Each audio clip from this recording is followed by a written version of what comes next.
हमारी संस्कृति, हमारे संस्कार सदा रहें हमारे साथ। सब्सक्राइब करें तिलक। चरण पादुका धरि सिंहासन,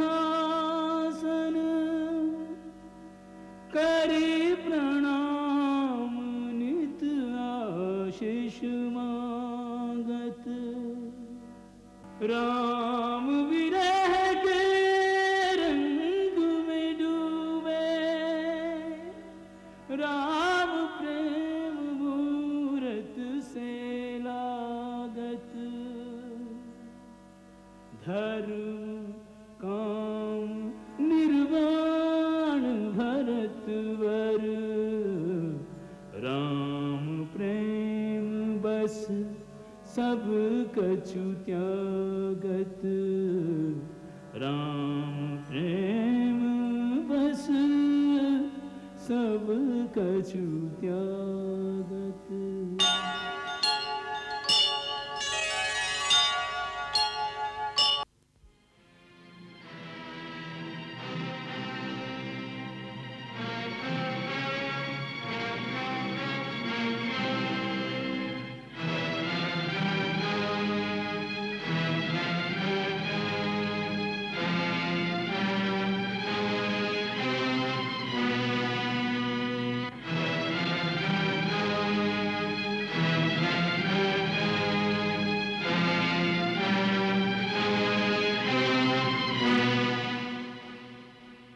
आप सब साक्षी हैं। मैंने श्री राम से अयोध्या का राज्य नहीं लिया है। मैंने केवल ज्येष्ठ भ्राता की आज्ञा से शासन का कार्यभार संभालने का उत्तरदायित्व स्वीकार किया है। आर्य सुमंत, सारे राज्य में घोषणा कर दी जाए, अयोध्या के राजा श्री राम है। परंतु वो पिता के दिए हुए वचन का पालन करने के कारण 14 वर्ष तक अयोध्या नहीं लौट सकेंगे। अतः इस अवधि में उनके प्रतीक स्वरूप उनकी चरण पादुकाएं इस राज सिंहासन पर विराजमान रहेंगी। आज से कौशल राज्य का राज्य चिन्ह भी यही होंगी। इनकी शरण में प्रजा उसी प्रकार निर्भय रहेगी जैसे श्री राम की चरण छाया में ही हो। राज्य के विधान और इस राज्य में रहने वाले हर प्राणी के धर्म की रक्षा उनका प्रथम सेवक भरत अपने प्राण देकर भी करेगा। अपने पूर्वजों की कीर्ति पताका चारों दिशाओं में फहराते हुए इस कौशल साम्राज्य की सीमाओं की रक्षा करना मेरा प्रथम धर्म होगा।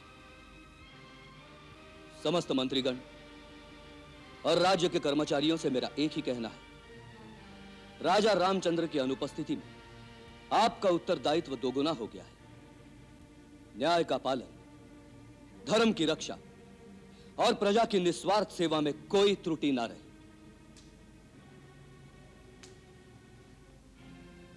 ब्रह्मवेताओं, विद्वानों और विचारकों से मेरा एक ही निहोरा है, राज्य और प्रजा के हित में जो भी परामर्श मुझे देना चाहे, छोटा बड़ा जो भी कार्य हो, संकोच त्याग करके मुझे वो कार्य करने की आज्ञा दे। मैं उसे शिरोधार्य करूंगा।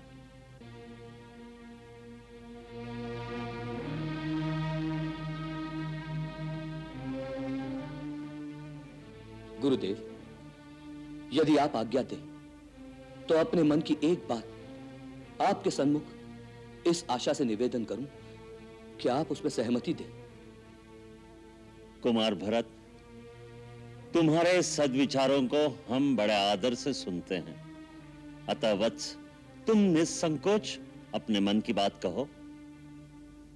गुरुदेव, जिसका स्वामी वन में तिनकों की कुटिया में रहे, उसके सेवक को राजमहल में रहना नहीं सुहाता। इसलिए आज्ञा दें, मैं भी नगर से बाहर सरयू के किनारे नंदीग्राम में एक कुटिया बनाकर तपस्वियों की भांति रहूंगा। मेरे प्रभु धरती पर सोते हैं, मैं भी वहां एक गड्ढा खोदकर अपने स्वामी से नीचे के स्तर पर सोऊंगा। वहीं एक पादुका मंदिर बना के श्री राम की चरण पादुकाओं को सिंहासन पर सुसज्जित करके उनकी आज्ञा से ही राज्य का कार्यभार संभालूंगा। इसके लिए आज्ञा चाहता।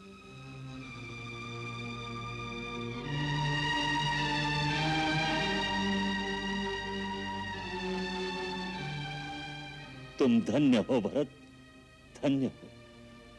तुम्हें अपना कर्तव्य निर्धारित करने के लिए हमारी आज्ञा की आवश्यकता नहीं। तुम जो सोचोगे, जो करोगे, जगत में वही धर्म का सार माना जाएगा।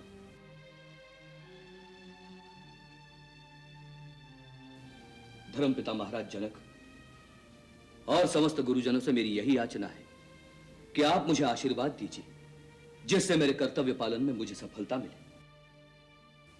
कुमार भरत, जैसे पर्वतों से नीचे की ओर बहता हुआ नदियों का समस्त जल सागर में एकत्रित हो जाता है, उसी प्रकार इस महान रघुकुल में उत्पन्न हुए तुम्हारे पूर्वजों के समस्त सुकृत, उनके पुण्य फल और सुंदर संस्कार सब तुम में एकत्रित हो गए हैं।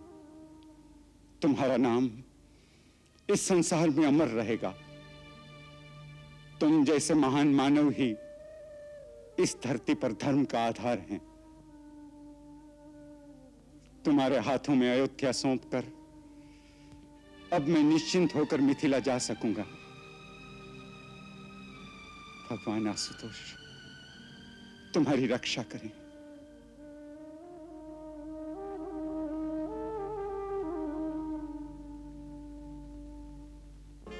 उर्मिला बहन, मैं तुम्हारा दोषी हूं। तुम्हें वन में ना ले जाकर मैंने जो भूल की है, उसके लिए मुझे क्षमा कर देना। मुझे पूर्ण विश्वास था मैं भैया राम और लक्ष्मण को अपने साथ अयोध्या वापस ले आऊंगा, परंतु मैं वहां हार गया।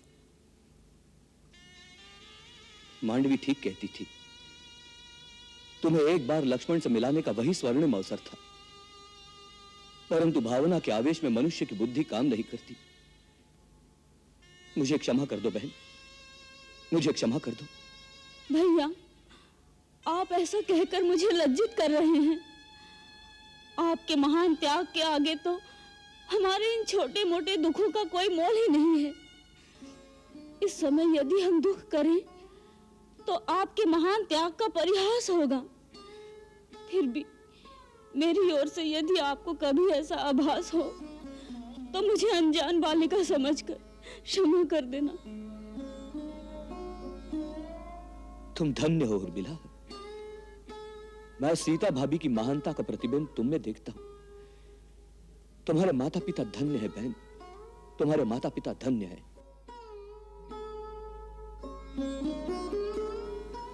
मां, मुझे नंदीग्राम जाने की आज्ञा दो। मैंने शत्रुघ्न को आपकी सेवा का भार सौंपकर उसे राजमहल में रहने के लिए कह दिया है।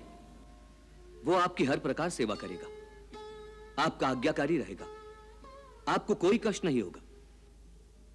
दो पुत्र तो वन के दुख भोग ही रहे हैं, अब तुम भी अपना जीवन कष्ट में बनाना चाहते हो वत्स? मुझे वहां कोई कष्ट नहीं होगा मां, केवल एक बात का दुख होगा। मैं अपने हाथों से आपके श्री चरणों की सेवा नहीं कर पाऊंगा, परंतु मेरा सेवक धर्म मुझे विवश कर रहा है। आप तो जानती हैं, सेवक का धर्म सबसे कठोर होता है। उसके लिए आपसे क्षमा मांगता हूं। तुम रघुवंश अपनी कर्तव्य परायणता में कितने निष्ठुर हो जाते हो। ठीक है, जो संकल्प तुमने किया है वो सफल करने में भगवान तुम्हारी सहायता करे।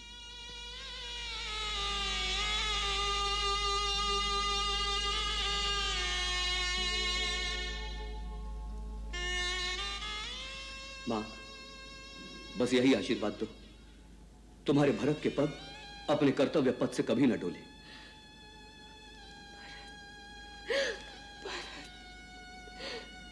तुम्हारी सदा जय हो, सदा जय।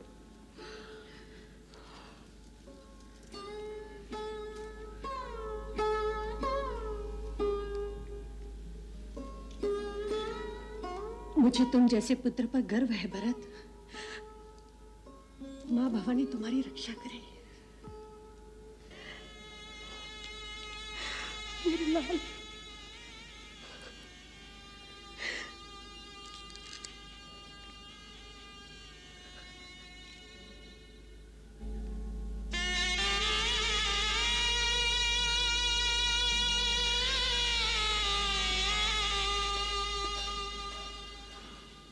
चरण पादुका धरि सिंहासन करि प्रणाम नित आशीष मांगत। राम विरह के रंग में डूबे,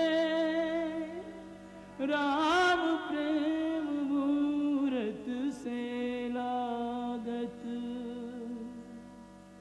धर्म काम निर्वाण भरत वर, राम प्रेम बस सब कछु त्यागत। राम प्रेम बस सब कछु त्यागत।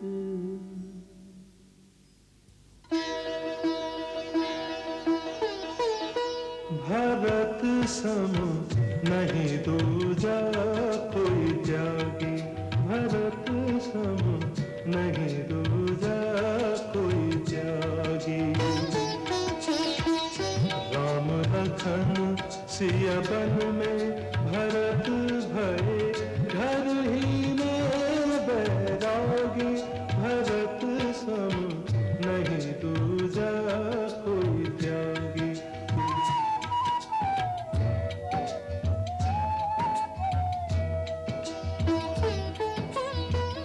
भूषण बसन भोग सुख भूरी, मन तन बचन तजे तिन तूरी। तेहि पुन बसत भरत बिनु रागा, चंचले जिमि चंपक बागा। यही अनुराग विराग का संगम, बैरागी अनुरागी। भरत सम नहीं दूजा कोई त्यागी, भरत सम नहीं दूजा कोई त्यागी।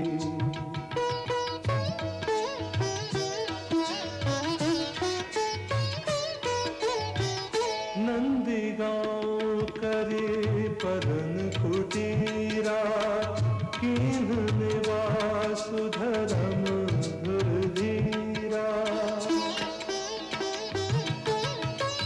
जटाजूट सिर मुनि पटधारी, महिखन कुश साथ रे सवारी। असन बसन बासन वृत नेमा, कीन्हे रघुवर लागी। भरत सम नहीं दूजा कोई त्यागी, भरत सम नहीं दूजा कोई त्यागी। नित पूजत प्रभु पावरी, प्रीत नर हृदय समात। मागी मागी आयसु करत, राज काज बहु भांति।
भरत,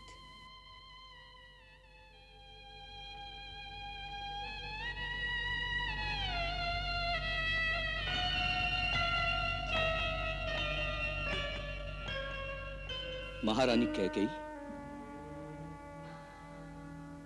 दास के लिए क्या आज्ञा है? कोई आवश्यकता थी, कोई समस्या थी तो किसी प्रहरी के हाथ संदेशा भेज देती। आपकी आज्ञा का पूर्ण रूप से पालन किया जाता। आपको इस प्रकार स्वयं यहां आने का कष्ट नहीं करना चाहिए। तुम्हारे कहने का अर्थ ये है कि मैं यहाँ नहीं आ सकती?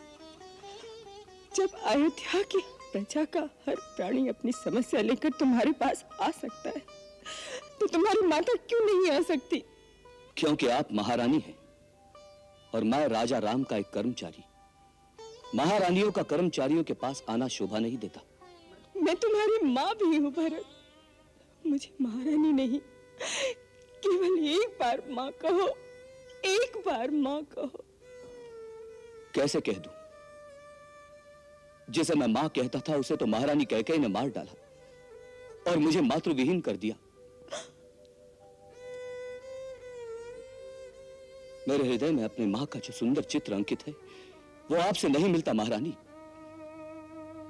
मेरी मां तो एक स्वच्छ निर्मल नदी की तरह थी जिसमें सर्वदा स्नेह और ममता की लहरें हिलोरे लेती थी, और आप तो एक सूखी हुई झील की भांति है जिसमें अब केवल पाप और कपट का कीचड़ रह गया है।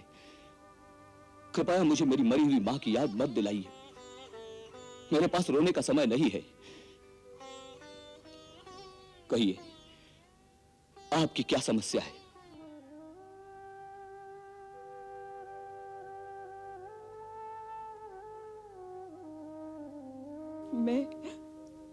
मैं भी यही नंदीग्राम में रहना चाहती हूँ। ये स्थान तपस्वियों के लिए है। यहां राजमहल के सुख नहीं मिलेंगे। मैं भी तपस्विनी की भांति जीवन व्यतीत करना चाहती हूँ। तपस्वी का जीवन बिताने का अधिकार हर किसी को नहीं हो सकता। हर किसी राह चलते कपटी, स्वार्थी और दंभी को तपस्वी की पदवी नहीं प्रदान की जाती महारानी। आप तपस्या के नाम को कलंकित ना करें। आपने केवल राज मांगा था, उसके लिए आपने अपने पति के प्राणों का बलिदान कर दिया, अपनी संतान को देश निकाला दे दिया। आपके इतने बड़े बलिदान को हम व्यर्थ नहीं जाने देंगे, इसलिए हम आपको महारानी के ही स्थान पर रखेंगे। आपको राजमहल के सुखों से वंचित नहीं किया जा सकता। मुझे राजमहल का सुख नहीं चाहिए भरत, मुझे राजमहल का सुख नहीं चाहिए। राजमहल के रेशमी बिछौने मुझे बिच्छू के समान डंक मारते हैं। राजभोग मुझे विष के समान लगता है। मैं रात को सो नहीं पाती भरत। हृदय में एक क्रंदन, एक चीत्कार सा उभरता रहता है। जीवन एक मरुस्थल के समान सूना हो गया है। भरत, अश्रु जब बहते हैं तो ऐसा लगता है जैसे आंखों से अग्नि की ज्वाला निकल रही है। भरत, मुझ पे दया कर भरत, मुझ पे दया कर। मुझ पापिनी को इस कुटिया में एक दासी बनकर एक कोने में पड़ी रहने दे भरत। कदाचित मुझ पापिनी को थोड़ी शांति मिल जाए। मुझे राजमहल में रहने का घोर दंड मत दे। मुझे राजमहल में रहने का घोर दंड मत दे भरत, मत दे। जिसे आप घोर दंड समझती हैं, कदाचित उसी में आपका भला हो। इस पीड़ा से मत भागो। अपने कर्मों के फल स्वरूप पाई हुई पीड़ा से भागकर किसी कुटिया के कोने में छिप जाने से न मन की शांति मिलती है, ना ही तपस्या होती है। आपकी तपस्या तो इसी में है कि आप पश्चाताप की अग्नि में निरंतर जलती रहे। रेशमी बिछौनों के बिच्छू आपको काटते रहे, जिससे आपको यह पता चल जाए कि धन, संपत्ति और साम्राज्य से मन की शांति प्राप्त नहीं होती।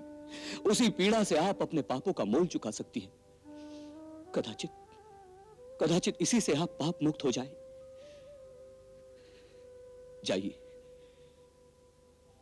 जाइए महारानी कैकेयी, आपकी तपोभूमि राजमहल में है।